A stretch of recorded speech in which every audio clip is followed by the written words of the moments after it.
रालोद सपा गठबंधन में बढ़ौत और छपरौली के प्रत्याशियों की घोषणा के बाद जहां खींचतान खत्म हो गई है, वहीं दोनों सीटों से टिकट के लिए सबसे ज्यादा दावेदार होने के कारण विरोध का डर भी सताने लगा है। इसलिए टिकट घोषणा से पहले सभी दावेदारों से साफ कर दिया गया है कि कोई प्रत्याशी का विरोध करेगा तो उसके लिए रालोद के रास्ते हमेशा के लिए बंद हो जाएंगे। रालोद सपा गठबंधन के अधिकतर प्रत्याशी घोषित होने के बाद भी छपरौली और बढ़ौत सीट पर काफी मंथन चल रहा था। इसका सबसे बड़ा कारण ये था कि दोनों ही सीटों पर टिकट के दावेदारों की लंबी सूची थी। बढ़ौत सीट से टिकट के लिए जहां करीब 14 दावेदार थे, वहीं छपरौली सीट से करीब 10 दावेदार जोर आजमाइश कर रहे थे। इस तरह दावेदारों की सूची लंबी होने से प्रत्याशी घोषित करने के बाद विरोध का डर खुद रालोद अध्यक्ष चौधरी जयंत सिंह को सता रहा था। इसलिए ही उन्होंने दोनों सीटों के सभी दावेदारों को दिल्ली में अपने आवास पर बुलाकर बातचीत की और भावनात्मक रुख अपनाया। उधर दिल्ली जाने वाले टिकट के दावेदारों ने बताया कि चौधरी जयंत सिंह ने साफ कर दिया कि अगर कोई प्रत्याशी का विरोध करता है तो रालोद के रास्ते उसके लिए हमेशा के लिए बंद हो जाएंगे।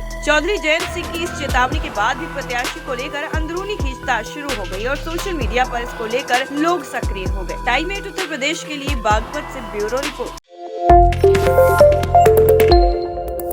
रालोद सपा गठबंधन में बढ़ौत और छपरौली के प्रत्याशियों की घोषणा के बाद जहां खींचतान खत्म हो गई है, वहीं दोनों सीटों से टिकट के लिए सबसे ज्यादा दावेदार होने के कारण विरोध का डर भी सताने लगा है। इसलिए टिकट घोषणा से पहले सभी दावेदारों से साफ कर दिया गया है कि कोई प्रत्याशी का विरोध करेगा तो उसके लिए रालोद के रास्ते हमेशा के लिए बंद हो जाएंगे। रालोद सपा गठबंधन के अधिकतर प्रत्याशी घोषित होने के बाद भी छपरौली और बढ़ौत सीट पर काफी मंथन चल रहा था। इसका सबसे बड़ा कारण ये था कि दोनों ही सीटों पर टिकट के दावेदारों की लंबी सूची थी। बढ़ौत सीट से टिकट के लिए जहां करीब 14 दावेदार थे, वहीं छपरौली सीट से करीब 10 दावेदार जोर आजमाइश कर रहे थे। इस तरह दावेदारों की सूची लंबी होने से प्रत्याशी घोषित करने के बाद विरोध का डर खुद रालोद अध्यक्ष चौधरी जयंत सिंह को सता रहा था। इसलिए ही उन्होंने दोनों सीटों के सभी दावेदारों को दिल्ली में अपने आवास पर बुलाकर बातचीत की और भावनात्मक रुख अपनाया। उधर दिल्ली जाने वाले टिकट के दावेदारों ने बताया कि चौधरी जयंत सिंह ने साफ कर दिया कि अगर कोई प्रत्याशी का विरोध करता है तो रालोद के रास्ते उसके लिए हमेशा के लिए बंद हो जाएंगे।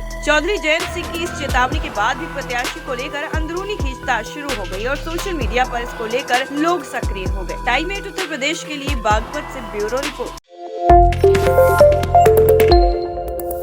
रालोद सपा गठबंधन में बढ़ौत और छपरौली के प्रत्याशियों की घोषणा के बाद जहां खींचतान खत्म हो गई है, वहीं दोनों सीटों से टिकट के लिए सबसे ज्यादा दावेदार होने के कारण विरोध का डर भी सताने लगा है। इसलिए टिकट घोषणा से पहले सभी दावेदारों से साफ कर दिया गया है कि कोई प्रत्याशी का विरोध करेगा तो उसके लिए रालोद के रास्ते हमेशा के लिए बंद हो जाएंगे। रालोद सपा गठबंधन के अधिकतर प्रत्याशी घोषित होने के बाद भी छपरौली और बढ़ौत सीट पर काफी मंथन चल रहा था। इसका सबसे बड़ा कारण ये था कि दोनों ही सीटों पर टिकट के दावेदारों की लंबी सूची थी। बढ़ौत सीट से टिकट के लिए जहां करीब 14 दावेदार थे, वहीं छपरौली सीट से करीब 10 दावेदार जोर आजमाइश कर रहे थे। इस तरह दावेदारों की सूची लंबी होने से प्रत्याशी घोषित करने के बाद विरोध का डर खुद रालोद अध्यक्ष चौधरी जयंत सिंह को सता रहा था। इसलिए ही उन्होंने दोनों सीटों के सभी दावेदारों को दिल्ली में अपने आवास पर बुलाकर बातचीत की और भावनात्मक रुख अपनाया। उधर दिल्ली जाने वाले टिकट के दावेदारों ने बताया कि चौधरी जयंत सिंह ने साफ कर दिया कि अगर कोई प्रत्याशी का विरोध करता है तो रालोद के रास्ते उसके लिए हमेशा के लिए बंद हो जाएंगे।